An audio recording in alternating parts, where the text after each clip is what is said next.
Apple is known for supporting their devices for years. Once you buy an Apple product, you can expect it to get software updates for multiple years. For example, this iPad 6th generation. It was launched in March 2018, which is more than 4 years ago, and it still gets the latest version of iPadOS, the iPadOS 16.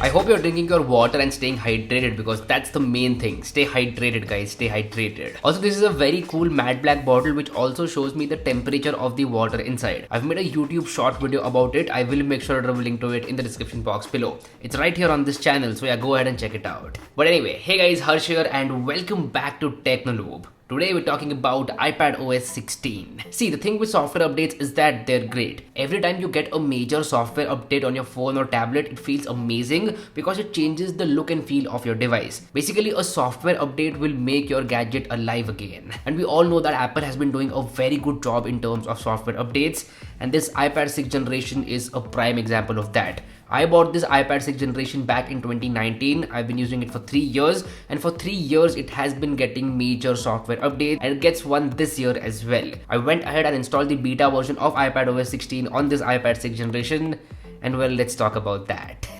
Alright, here we go. So this is my iPad 6th generation, and I have installed the latest iPadOS version over here. So we'll go into settings, general, about, and as you can see, the iPadOS version is 16.0. Now this is the beta version, it is not the final version, it is the first beta version. So iPadOS 16 is running on this iPad 6th generation. Now if you talk about changes with iPadOS 16, the first change is with the lock screen. So once we go to the lock screen over here, you can see that the lock screen has been redesigned, especially this clock widget over here, it has been redesigned, but you cannot, customize the lock screen as you can do with the iPhones. That is absent on iPads. Now let me quickly go into the iPadOS 16.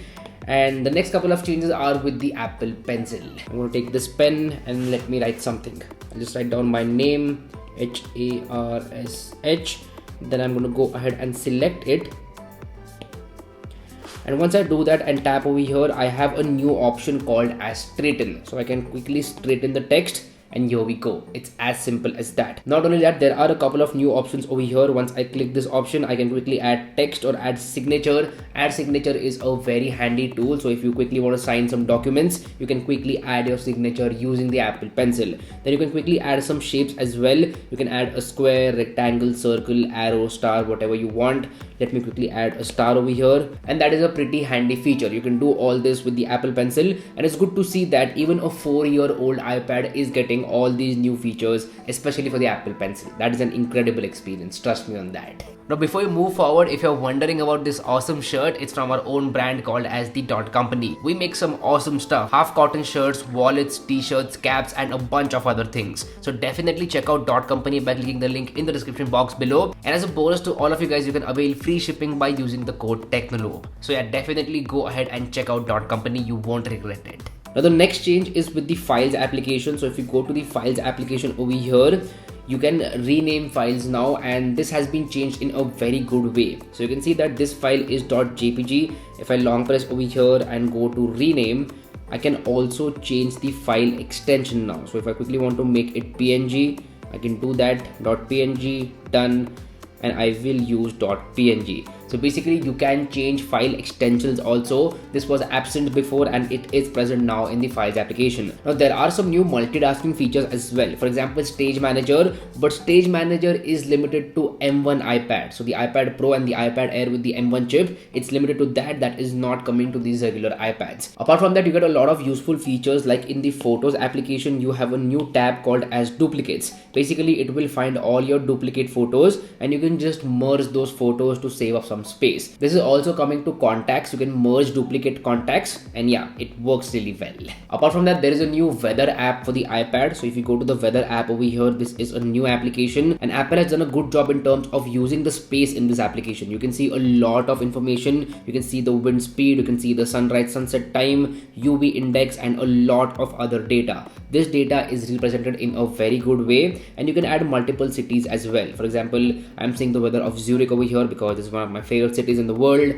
and yeah, you can do that. So the new weather application is really good on iPadOS 16. Now one application that is still missing is the calculator application. You still do not get a native calculator application on the iPad, which is kind of strange. You can go to the App Store and download third-party calculators, but natively you won't get a calculator with iPad. You also get all the other common features between iOS 16 and iPadOS 16 with this iPad. For example, with the Messages application, you can unsend messages, you can edit messages. You do get all those features on the iPad as well. All in all, I would say iPadOS 16 is a good update, and I'm really glad that it is available for the iPad 6th generation. So yeah, that was iPadOS 16 on the iPad 6th generation. I'm really glad that Apple is still supporting this device. So if you want to install the beta version of iPadOS on your iPads, then you can definitely go ahead and do so. I will drop a link to it in the description box below. Just go to that website, install a beta profile, and you will get an OTA update in your settings. But do note that the beta version has a lot of bugs. It is not stable by any means, and you will face a lot of battery issues as well. So do it at your own risk. Beta versions always carry a risk. But yeah, that's pretty much about it. This was a very quick video about iPadOS 16 on a 4-year-old iPad. Do let me know how you feel about this video in the comment section down below. If you like this content, go ahead and hit the like button. If you haven't already, please subscribe to the channel. It would mean the world to me. My name is Harsh Punjabi, and I'll see you guys in the next one. Bye bye.